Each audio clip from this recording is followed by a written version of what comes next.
ɗabi'a kullum a kansa ne fa nake cewa dole sai da amana kauna a zuciya ke dorewa. In ana jayayya to za ta samu hanyar rushewa, to ashe wani tafki ne wanda ba irin sa dubawa. In a farko ku sani so ya zamo ruwa mara yankewa, mai shirin so ka sani kalubalensa baya karewa. To idan da biyayya kauna a zuciya ke dorewa, to ka so wanda yake son rayuwa da kai ba cutarwa. Duk shi sai ka bari, shi so yana bukatar hutawa.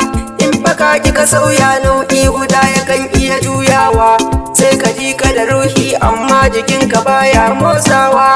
To ashe so ya zamto sai ka ce fure mai haskawa. Wani sashi na masoya shi nake gani ku dubawa. In kana soyayya to sai ka zamkwani gun jurewa. Ribar so ka sani samun farin ciki mai nunawa. Ko da yaushe soyayya na gano tana iya sauyawa. Dukkanin ku shirya yaƙi a zuciya ba fasawa, dan kalamai sun zamto garkuwa gare ku tunawa. Sai fa kai nazari sosai kan abin da za ka yi furtawa, za ka ƙara hazaƙa tauraruwar ka tayo haskawa. Sai ka ji ka da ƙarfi kuma ga farin ciki mai ɗorewa.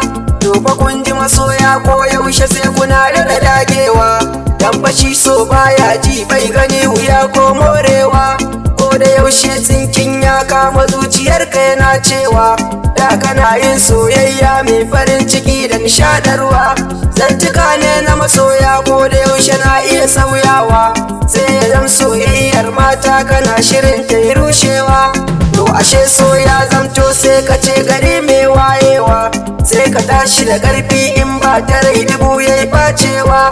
Zantuka ne na masoya wanda yau nake da furtawa. To ashe kwai sauki kuma kwai wuya a sashin aunawa. Shi kalamai kasari in ba farin ciki na karewa. Dukkanin mai rauni kan so a yau ina jajintawa. Ko da yaushe masoya ni na ku ne musamman ku tunawa, dan akan soyayya bana farin cikin ku sarewa. Har a ranka ka ɗauka nasara tana zuwa babu jimawa. To ka bar kofanto in ka ki kuma kai kullewa, za a dinga bayani kan so gare ka baka ganewa. To ashe soyayya na sa dubin mutum si zaucewa, kan abin da kake so in an hana ka rai konewa. Kai ta up and down thinking yasa ka baka juyawa. To ashe so ku sani dukkan jinin jiki ke zagawa. Na gano ne ga masoya kan ku ne nake da furtawa. In kana soyayya to sai ka zangwani gun jurewa. In kalmar so ka sani hasken cikin ta baya karewa. Ni SADIQ mai waka yau magare